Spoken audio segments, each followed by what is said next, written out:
Hey everybody, welcome to Atlanta, where the Buckeyes will play, and we're going to ride on the Roosters Report like every day this week. Yeah, That's love it. Jeremy Birmingham. I'm Austin Ward. We have arrived. Ohio State is taking their tour of the College Football Hall of Fame. So Birmingham and I thought that we would tag along, and we are in the rivalry wing. And the game has got some prominent displays right here. Ohio State is getting ready, of course, for Georgia on Saturday. They practiced on Monday morning.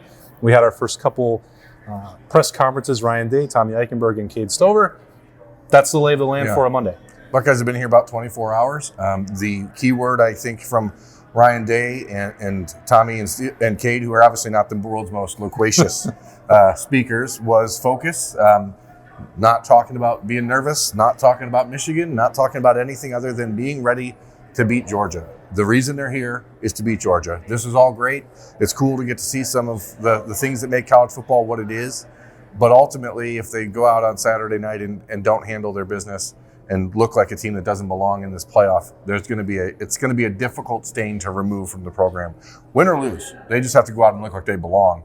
But today, they're getting a chance to really dive into being a playoff team, which is cool. And I think it's unfortunate. We shouldn't ever take away from how important and impressive it is to get here 3 of the last 4 years, but now you got to win. I think it's interesting to be down here and see the reminders of the old school traditional bowl game experience, when I think that if Ohio State had its way, it would like to show up on, Thursday or Friday and get into that prep like it was a normal road trip, or, even if you came a day or two earlier and treated it like a home game with a full day before and the best Fridays in football. I'm pretty sure that would be the preference, because there's just a difficult balancing act going on when you have stuff like this in the evening. Ohio State spends a lot of time when they're talking about being switched on and switched off, and they're going to go through here. They're going to see there's some really cool stuff here at the College Football Hall of Fame. There's no doubt about that. They have a dinner that's going to happen with Georgia and do some bowl, family feud things that are going on. And the Peach Bowl wants them to compete against each other and also spend time breaking bread. That's all great. It's all well and good. It's a bowl game that is for the right to go play for the national championship. It feels like a distraction. And so Ohio State has talked about this a lot, Ryan Day, especially 2 years ago, their plan that they had for the Sugar Bowl, they tried to duplicate that. They didn't have to do a lot of that extraneous stuff 2 years ago. So I wonder how different any of that may be. Might be nothing. I don't know. But they have to do some of this almost every night, and they're practicing in the morning. That's not the way that they would normally do that, as they got ready to play any regular season game. So there is a bit of a new element at play here. It's just one of those things where you are going to get a test of this program's focus. And something that I think a lot of people have questioned in the last month was, how prepared were they for Michigan? Really, you talked about it for 364 days, and then you went out there and really weren't ready for the moment. Are you ready for this moment? And how much does this stuff take away from that preparation? And that is really where Ryan Day's program is going to be tested. It's you have to be ready to play the defending national champion, the number one team in the country, in their backyard. This is a game that is going to put everything that Ohio State's talked about, the brotherhood, the culture, all the other stuff is going to be on full display on Saturday night. And you're glad they get to experience this stuff, but at the same time, that this sort of just pomp and circumstance is not really what anyone cares about. Maybe there's a benefit, though. As you were saying that, I thought about how seriously Ohio State took the week leading up to the game last month, and there's been maybe some consensus that, at least from you, me, and Bill, that they took it too seriously and maybe they were too tight. Yeah. A little too tight. Maybe the fact that they can do some of this stuff and blow off steam, and they're not staring at their iPads looking at Georgia every single night, maybe there will be a benefit to that. I don't know. There's no way to know. Yeah. We'll never be able to quantify it, but it is something, because we're in the middle of it, that there wasn't a ton of other new things that developed other than Cade Stover saying he wouldn't make excuses for being hurt late in the year when we know that he was. We still don't know exactly what the status of Matthew Jones is.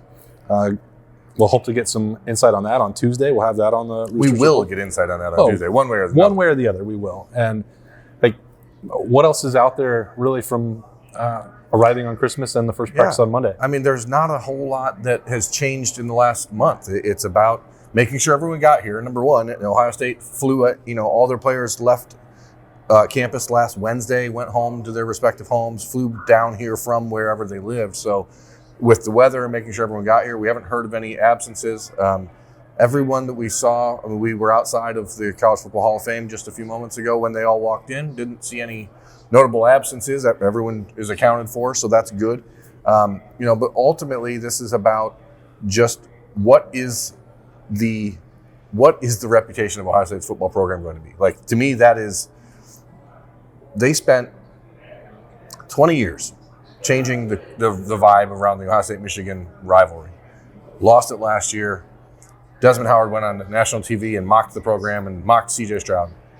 Buckeyes talked all year, as I said, about winning that game, didn't do it. Now they're being mocked again. Like, at some point, when you are continually being the butt of jokes around the country, even though you're in a playoff for the third time in 4 years and you were the number 2 ranked team in the country 90% of this season, like, at some point you stand up and punch back. And so ultimately, that is the only thing that matters to me this week, is seeing that focus and making sure Ohio State understands that it shouldn't be so pressure packed for Ohio State, because they are the team that should be coming in here the loosest. But like, they have an opportunity to rewrite what everyone around the country is saying about them. And that's why, we somewhat scoffed at it a little bit last week in the Woody versus the world comment, not just Ohio versus the world, because it seems like even most people in Ohio don't believe the Buckeyes can win this game on Saturday. I want to know how ready they are. And that's why I'm interested. Tomorrow we're going to talk to Emeka Ibuka, Marvin Harrison, Paris Johnson, Kevin Wilson, CJ Stroud, and I believe Mayan Williams. So we're going to get a pretty good cross-section of guys who are, they're not all talkers, but the ones that are talkers will speak from the heart. So I'm interested in that. And today, we got here at 1:45, and immediately had the 2 o'clock press conference with Ryan Day, 15 minutes of virtually wasted time. Because people want to ask about jerseys and uniforms and stuff like that instead of the real important things. So we couldn't get an answer on Matthew Jones. I tried. I was in the queue. I don't know what happened. I wasn't allowed to ask a question. So this is one of the differences in being in a bowl game. But there were 3 about the practice formats. I think that's very important. The Buckeyes are practicing, and it is hard to stay focused on practice, but they're doing their best. Sorry for the ramble. Yeah, well. This is the Roosters Report, and we're going to crow. Wow. You like that? You did that. Yeah. Was there anything that Ryan Day said in that 15 minutes that you thought was particularly notable?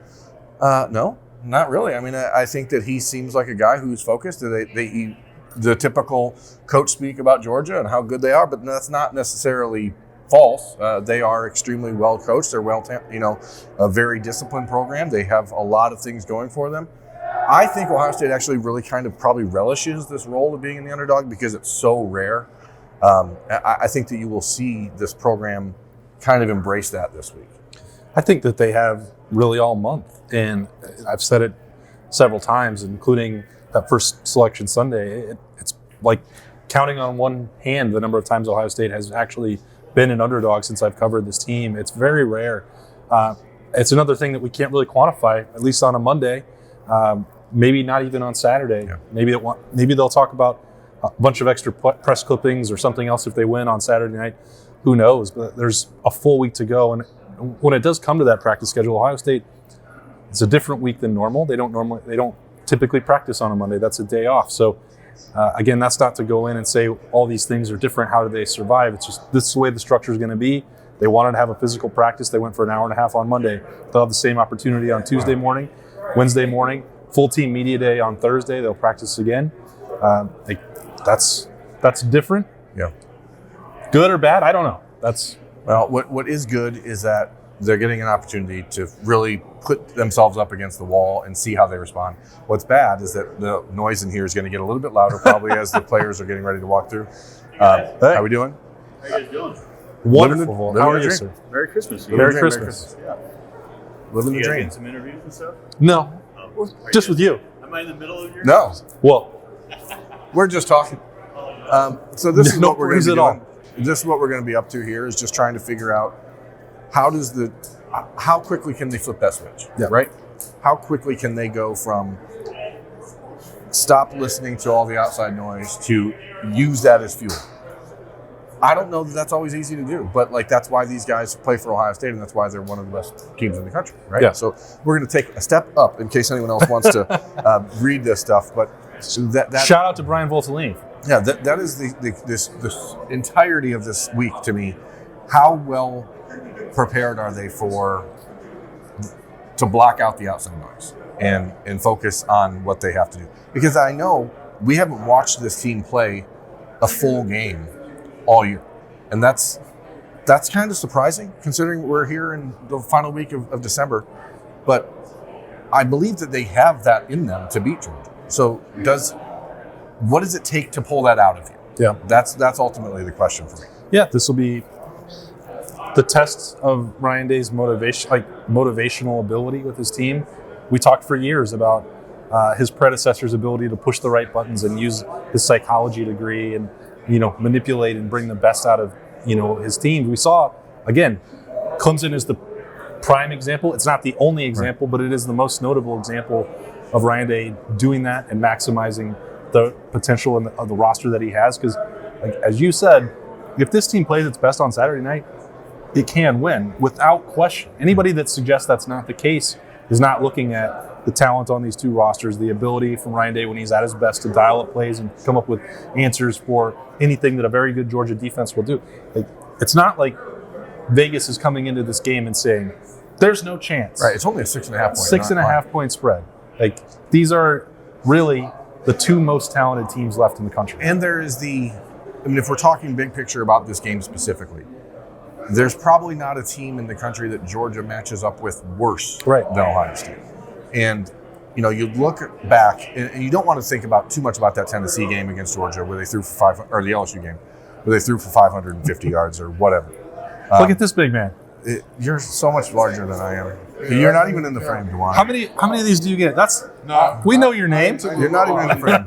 You're not even in the frame. Which I ain't gonna lie, this already we know. We got you. So this Can we just put the mics on you guys? Oh, yeah, my fault. Come on, man. No, Marv. Excuse me. So we're Marv, pausing for a moment here. You guys want us out of your way? I ain't gonna lie. Little player takeover. Yes, sir. Player takeover. Tell y'all the real. Right. Go ahead. Tell them. Go ahead. What y'all want to do? What y'all want to know? We just want to know how you're feeling. We're feeling all right. You know what I mean? We just got this nice movie theater. That they didn't mention us, but it's all right. We'll use it as a little bit of motivation. You're finding it from the movie theater? Marvin. Last name Harrison. You both Harrison? You Harrison? We both Harrison. Super Marv out of here, man. Yeah, exactly. Big Thanos out. Big Thanos out too. Zach's out too. Okay. So that's, Jair. Hello, sir. So You can just get on our channel, Zach. Just get on our channel. You're good. what we can tell is that they seem That's right. relaxed. They seem to be relaxed and having a good time. Okay, so I guess that answers my question about if they want to release a little bit of tension. Yeah, I mean, it seems They were like easing it right on us. it seems like something you'd like to get rid of because you understand that this is a once-in-a-lifetime opportunity for these guys, right? And you shouldn't take that for granted and forget to see that these are, you're looking at Keon Graves, it's an 18-year-old kid, who's saying, hey, this is a chance to do something I may never get to again. So it's a pretty cool reminder, I think, that as serious as fans are and as much as these guys want to win this game, there is still more to this than just Saturday. So that, my tone has changed completely because you see it. They enjoy themselves, right? They are just kids. And I think we oftentimes just totally forget that.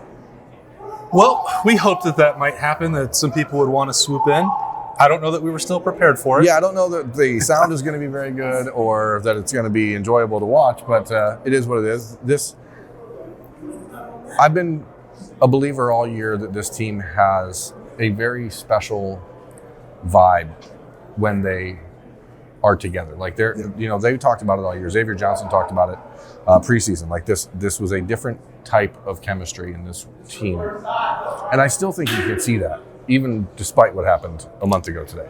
Yeah, what happened on November 26th doesn't change the things that we were talking about the week before that or the week before with a bunch of special things that the culture did create. And I know that sometimes people don't like that conversation because it's hard to say what exactly that means. Because it becomes irrelevant if they lose this game. But the things that happened, Xavier Johnson, Cameron Babb, on down the list, those still happen. And those moments can't be created without some of that brotherhood. And again, people don't like the buzzwords, but what else do you call it? These people do seem to like hanging out with each other. That's not the case for other programs. That's also why one of those programs that has enough talent to be here is not here. The buzzwords are buzzwords because they are said all the time because people buy into them. Right. It's stereotypes, cliches. Those things exist because they're true in most cases.